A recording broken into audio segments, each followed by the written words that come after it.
अस्सलाम वालेकुम दोस्तों, पाकिस्तान सुपर लीग सीजन 5 की एक नई अपडेट के साथ आपकी खिदमत में हाजिर हैं। तो दोस्तों, आप इनमें से कौन सी टीम को सपोर्ट कर रहे हैं कमेंट करके जरूर बताएं और इस वीडियो को लाइक जरूर कीजिएगा और आखिर तक लाजमी देखिएगा। चलिए स्टार्ट करते हैं। अस्सलाम वालेकुम दोस्तों, पेशावर ज़ल्मी के फ़ैन्स के लिए एक बुरी खबर आ चुकी है PSL के लिए। तो इस वीडियो को आपने आखिर तक लाजमी देखना है। अगर आप डैरन समी के फ़ैन हैं तो जल्दी से वीडियो को लाइक कर दें, शेयर कर दें। और आज आप कौन सी टीम को सपोर्ट कर रहे हैं, पेशावर ज़ल्मी को या फिर क्विटर ग्लैडिएटर्स को, कमेंट करके अपनी कीमती राय से हमें ज़रूर आगाह कीजिए। दोस्तों, डैरन समी के बारे में ये सुनने में आ रहा था कि टीम में उनके कुछ इख्तलाफात चल रहे हैं जिसकी वजह से वो मैच नहीं खेल रहे और ना ही उनको किसी जो प्लेयर है किसी भी टीम में उनको शामिल नहीं किया जा रहा।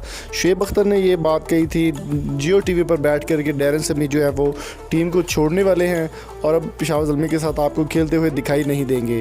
दोस्तों, तमाम खबरों की जो ऑफिशियल खबर है वो निकल कर सामने आ चुकी है।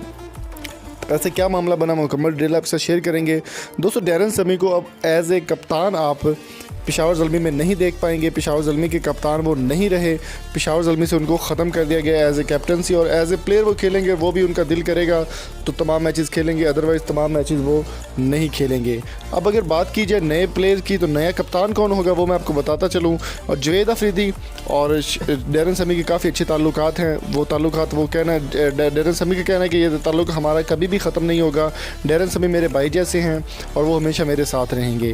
दोस्तों, नए कप्तान की अगर बात की जाए तो वहाब रियाज को PSL सीज़न 5 के लिए पेशावर ज़ल्मी का कप्तान बना दिया गया है और PCB का भी ऑफिशियल फैसला आ चुका है कि डैरन समी को अगले 2 साल के लिए जो है वो हेड कोच बनाया जाएगा पेशावर ज़ल्मी का। तो दोस्तों, उम्मीद करता हूँ आज की वीडियो आपको पसंद आई होगी। अगर आपको वीडियो पसंद आई हो तो चैनल को सब्सक्राइब ज़रूर कीजिएगा और साथ ही बेल आइकन को प्रेस कर दें और कमेंट में अपनी कीमती राय से ज़रूर आगाह कीजिए। अल्लाह।